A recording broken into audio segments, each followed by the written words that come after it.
अस्सलाम वालेकुम students, welcome back to the learning point students.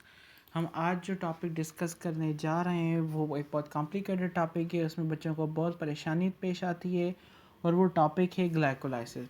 Students, शुरू में हम कुछ 2-3 स्लाइड्स के ओवरव्यू रीड दे देंगे, उसके बाद हम इसको विजुअलाइजेशन से देखते जाएंगे। तो स्टूडेंट्स, ग्लाइकोलाइसिस होता क्या है? ग्लाइकोलाइसिस वो प्रोसेस होता है जिसमें एक 6 कार्बन ग्लूकोज का मॉलिक्यूल दो 3 कार्बन मॉलिक्यूल्स में वो ब्रेक हो जाता है। इसमें दो फेजेस होते हैं, एक होता है प्रिपरेटरी फेज, दूसरा होता है पे ऑफ फेज। इससे दूसरे नाम भी यहाँ पर कहा जाता है एनर्जी इन्वेस्टिंग फेज और एनर्जी आउटपुट फेज। ठीक है स्टूडेंट्स। उसके बाद यहाँ पर इसके कुछ सैलिएंट फीचर्स लिखे हुए हैं कि ग्लाइकोलाइसिस सारे बॉडी सेल्स में होता है। ये क्यों होता है? क्योंकि ये होता है साइटोप्लाज्म में। और आपको पता है तो साइटोप्लाज्म वो हर तरीके के ऑर्गेनिजम्स में होगा, चाहे वो प्रोकार्योटिक हो यूकेरियोटिक हो। उसके अलावा इसमें जो एंजाइम्स नीडेड हैं ग्लाइकोलाइसिस करने के लिए वो मौजूद हैं साइटोप्लाज्म में। ठीक है स्टूडेंट्स, आपको पता है साइटोप्लाज्म तो सब में मौजूद था। उसके बाद ग्लाइकोलाइसिस वेरी इंपॉर्टेंट होता है।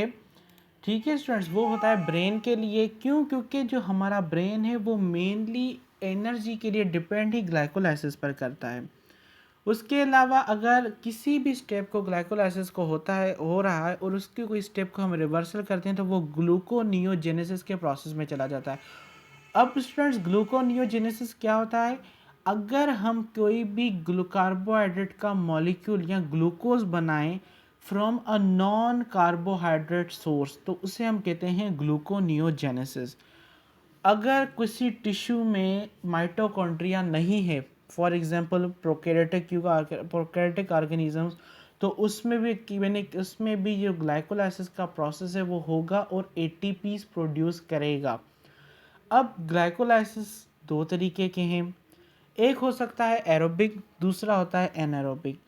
Aerobic glycolysis is those glycolysis which occurs in the presence of oxygen, and anaerobic glycolysis are those glycolysis which occurs in the absence of oxygen। जैसे मैंने अब यहाँ पर बता दिया कि takes place in the presence of oxygen. Aerobic glycolysis का product होता है पायरोवेट, और जो एनएरोबिक ग्लाइकोलाइसिस है उसका प्रोडक्ट होता है लैक्टिक एसिड। अगर जो एरोबिक ग्लाइकोलाइसिस हो रही है तो उसमें जो प्रोडक्ट बनेगा पायरोवेट वो जाएगा इलेक्ट्रॉन ट्रांसपोर्ट चेन में, तो वहाँ वो जाकर बनाएगा एटीपीज। ठीक है स्टूडेंट्स, देखें in mitochondria containing cells pyruvate can enter the TCA cycle. जो सिट्रिक एसिड साइकिल वो कहाँ पर होती है? माइटोकॉन्ड्रिया में। और वहाँ पर ही क्या होती है? Electron transport chain. तो वहाँ से क्या होगा? सारे वो एटीपीज बनाएगा। ठीक है स्टूडेंट्स।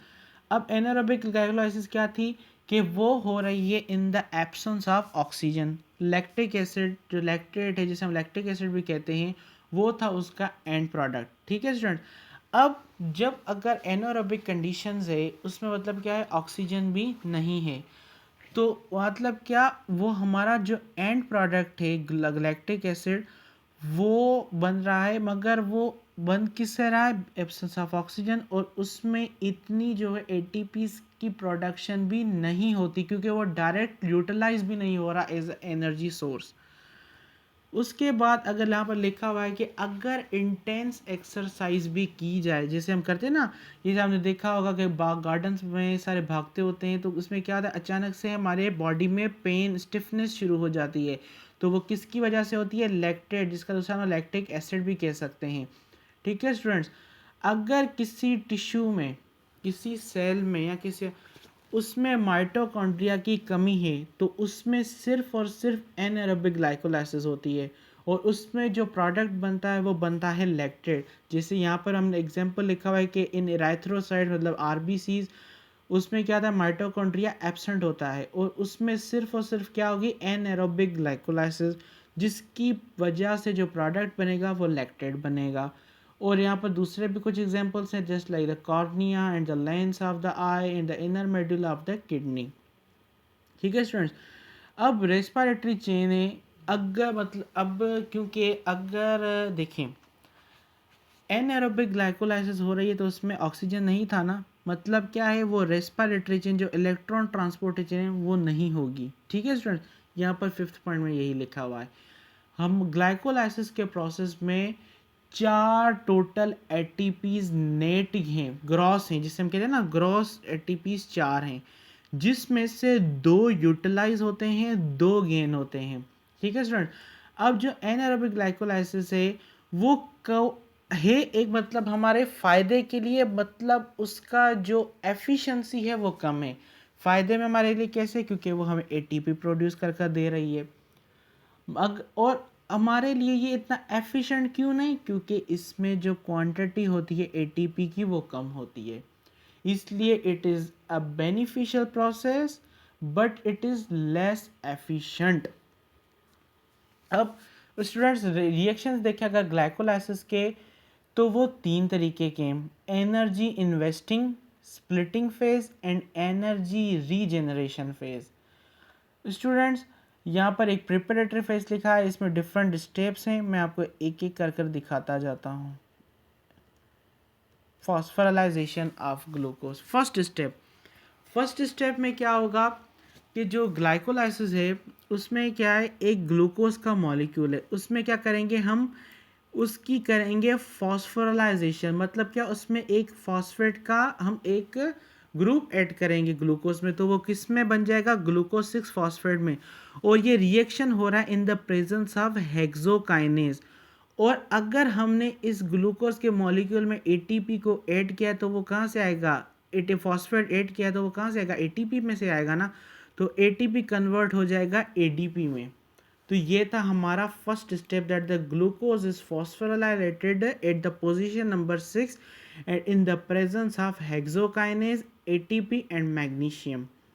ये जो स्टेप है हमारा, ये इरिवर्सिबल रिएक्शन स्टेप है, मतलब क्या, ये रिवर्स नहीं हो सकता। अब स्टूडेंट्स यहाँ पर एक पॉइंट आती है कि there is a difference between the glucokinase and hexokinase.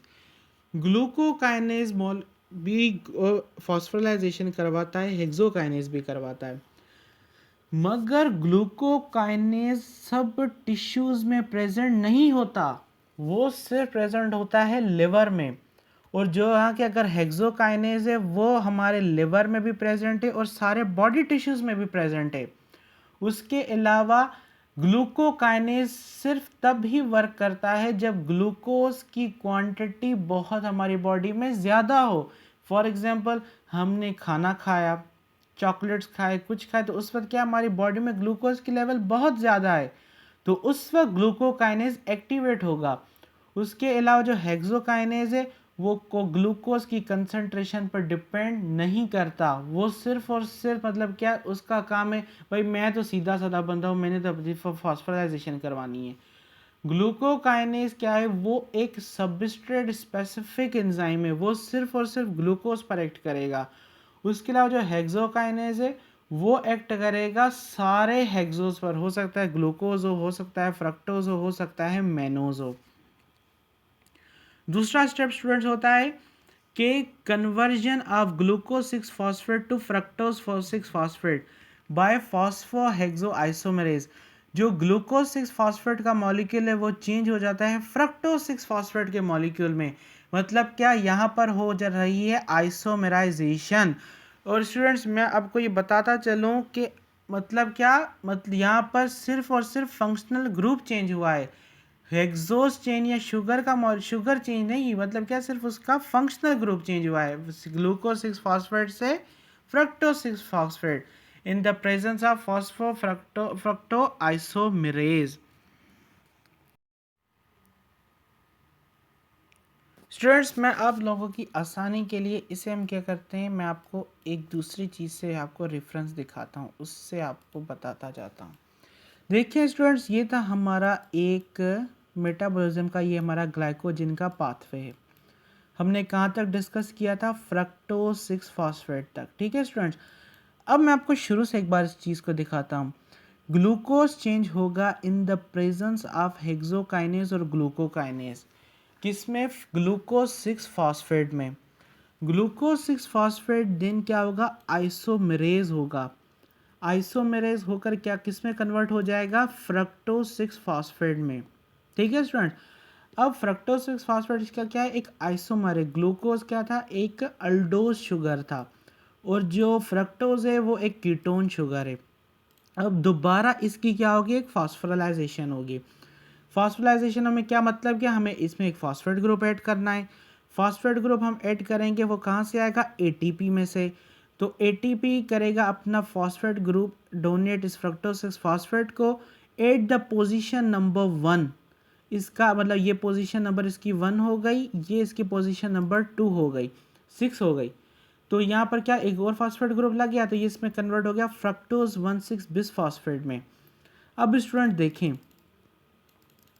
अब ये जो फ्रक्टोज 1,6 बिस फॉस्फेट है ये ब्रेक होगा with the help of aldolase enzyme into dihydroxy acetone and glyceraldehyde 3 phosphate। अब जो डाइहाइड्रोक्सी एसीटोन है ये फर्दर जो है पाथवे में इंटर नहीं हो सकता, इसलिए वो आइसोमर होकर वो भी केस में कन्वर्ट हो जाएगा ग्लाइसरल्डिहाइड 3 फॉस्फेट में। अब जब ग्लाइसरल्डिहाइड 3 फॉस्फेट बन गया तो उसमें क्या आएगा, with the help of enzyme glyceraldehyde 3 dehydrogenase ये कन्वर्ट हो जाएगा 1,3 बिस फॉस्फोग्लाइसरेट में। और ये किस तरीके से कन्वर्ट हो रहा है, इसमें से क्या होगा, एक तो पहले तो एक पाए का मॉलिक्यूल निकल जाएगा, उसके अलावा जो NADH का मॉलिक्यूल है वो चेंज हो जाएगा NADH2 में। ठीक है स्टूडेंट्स। अब ये जो ग्लाइसरल्डिहाइड 3 फॉस्फेट डिहाइड्रोजिनेज है ना, इसके दो इनहिबिटर होते हैं, एक होता है आर्सेनेट और दूसरा होता है आयोडोएसीटेट। वो क्या करते हैं, जो ये एनर्जी रिच चेंज हो रही है ना, ये NADH2 का मॉलिक्यूल बन रहा है, इसको इनहिबिट करते हैं। मतलब क्या हो जाएगा, इसकी जो पाथवे हमारे लिए एफिशिएंट नहीं रहेगा, क्योंकि हमारे पास तो ATP नहीं बन रही। इसलिए वो क्या करते हैं, इस जो एंजाइम है ग्लाइसरल्डिहाइड 3 फॉस्फेट डिहाइड्रोजन उसको इनहिबिट कर देते हैं, उसके समझते हैं कि ये इनहिबिटर्स हैं। उसके अलावा फिर ये जो 1,3 बिस फॉस्फोग्लाइसरेट बना, इसमें से एक फॉस्फेट का मॉलिक्यूल निकल जाएगा at the place of 1 in the presence of phosphoglycerate kinase, तो वो किस में कन्वर्ट हो जाएगा, 3 फॉस्फोग्लाइसरेट में। फिर ये 3 phosphoglycerate in the presence of म्यूटेज enzyme, यहाँ पर मेंशन नहीं है पर इसमें यहाँ पर क्या होता है, एक म्यूटेज एंजाइम, वो क्या करेगा, ये जो 3 नंबर पर लगी हुई थी ना फॉस्फेट, उसको शिफ्ट कर देगा 2 नंबर पर। देखिए यहाँ पर ये 3 नंबर पर है 3 फॉस्फोग्लाइसरेट में, और ये नीचे वाले में 2 फॉस्फोग्लाइसरेट पर है। फिर इनोलेज एंजाइम की प्रेजेंस में ये 2 फॉस्फोग्लाइसरेट क्या करेगा, अपना एक वाटर का मॉलिक्यूल लूज करेगा, और उसमें से क्या बन जाएगा, ये फॉस्फोइनोल पायरोवेट। देन ये phosphoenol pyruvate in the presence of magnesium ये क्या करेगा, अपना एक फॉस्फेट ग्रुप यहाँ पर जो 2 नंबर पर लगा हुआ है इसको क्या करेगा, लूज करेगा। फिर ये क्या बन जाएगा, पायरोवेट। ठीक है स्टूडेंट्स, ये फर्स्ट ऑफ ऑल क्या है, एक अल्कोहलिक फॉर्म है, देन फिर ये क्या चेंज हो जाएगा, कीटोन फॉर्म में चेंज हो जाएगा। स्टूडेंट ये था हमारा ग्लाइकोलाइसिस। अगर जे हमें अगर एनारोबिक यहाँ पर अगर एरोबिक है तो यहाँ पायरोवेट पर अभी के लिए ये स्टॉप हो जाएगा। अगर कि हमारे पास ये एनारोबिक ग्लाइकोलाइसिस है ना, तो वो क्या करेगी, वो चेंज हो जाएगा पायरोवेट लैक्टेट में इन the presence of lactic dehydrogenase. ये लैक्टो डिहाइड्रोजिनेज क्या करेगा, ये जो हमारे पास जो NADH2 पहले बना था ना पिछले स्टेप में ग्लाइसरल्डिहाइड 3 फॉस्फेट वाले, मैं आपको दिखाता हूँ एक मिनट। यहाँ पर देखिए, यहाँ पर जो ये ग्लाइसरल्डिहाइड 3 फॉस्फेट के टाइम ये जो NADH2 बना था ना, ये क्या करेगा, अब ये यहाँ पर यूटिलाइज हो जाएगा। यहाँ पर यूटिलाइज होकर क्या करेगा, वो कन्वर्ट हो जाएगा NAD के मॉलिक्यूल में, और फिर जो कन्वर्ट जो उसमें क्या करेगा, उसको अपने हाइड्रोजन को अपनी डोनेशन कर देगा, तो ये चेंज हो जाएगा L लैक्टेट के मॉलिक्यूल में। समझे स्टूडेंट्स। अब मैं आपको दोबारा से एक बार बता, ग्लूकोज चेंज हुआ ग्लूकोज 6 फॉस्फेट में, ग्लूकोज 6 फॉस्फेट चेंज हुआ फ्रक्टोज 6 फॉस्फेट में, फ्रक्टोज 6 फॉस्फेट चेंज हुआ फ्रक्टोज 1,6 फॉस्फेट में। फिर उसकी चेंजिंग हो गई, वो हो गए ब्रेक हो गए 2 मॉलिक्यूल्स में, ग्लाइसरल्डिहाइड 3 फॉस्फेट डाइहाइड्रोक्सी एसीटोन। फिर डाइहाइड्रोक्सी एसीटोन अपनी कन्वर्जन नहीं कर सकता, फर्दर नहीं जा सकता इस पाथवे में, वो आइसोमराइज होकर चेंज हो जाएगा ग्लाइसरल्डिहाइड 3 फॉस्फेट में। ग्लाइसरल्डिहाइड 3 फॉस्फेट चेंज हो जाएगा 1,3 बिसफॉस्फोग्लाइसरेट में, 1,3 बिसफॉस्फोग्लाइसरेट चेंज हो जाएगा 3 फॉस्फोग्लाइसरेट में। then 3 change into 2, then phosphoenol pyruvate, then it is changed into pyruvate. अब स्टूडेंट्स यहाँ पर जो 3 स्टेप्स है ना, देखें इसमें हो रही है सबस्ट्रेट लेवल की फॉस्फोराइजेशन। फर्स्ट ऑफ ऑल देखें यहाँ पर जब ये 1,3 बिस फॉस्फोग्लाइसरेट चेंज हो रहा है 3 फॉस्फोग्लाइसरेट में, तो यहाँ पर हो रही है सबस्ट्रेट लेवल की फॉस्फोराइजेशन। मतलब क्या, सबस्ट्रेट में से प्रोड्यूस हो रहा है एटीपी। उसके अलावा जब ये फॉस्फोइनोल पायरुवेट चेंज हो रहा है पायरुवेट में, तो यहाँ पर भी इसकी क्या हो रही है, सबस्ट्रेट लेवल की फॉस्फोराइजेशन। मतलब सबस्ट्रेट में से फॉस्फेट ग्रुप आया जो करेगा हमारी क्या करेगा, एटीपी की प्रोडक्शन को करवाएगा। तो स्टूडेंट्स यही था हमारा। और उसके बाद इसमें जो 3 स्टेप्स होते हैं ना, वो होते हैं इसके इरिवर्सिबल। इरिवर्सिबल कौन से हो जाएंगे? पहले तो स्टूडेंट्स ये हो जाएगा हमारा जो हेक्सोकाइनेज वाला पोर्शन था, ये है हमारा एक इरिवर्सिबल रिएक्शन। मतलब क्या करेगा, ये करेगा रेगुलेट इस चीज़ को कि कितनी चीज़ जो है हमारे पास करनी है, कितनी नहीं करनी है। मतलब कितनी जल्दी होगा, कितनी जल्दी नहीं होगा।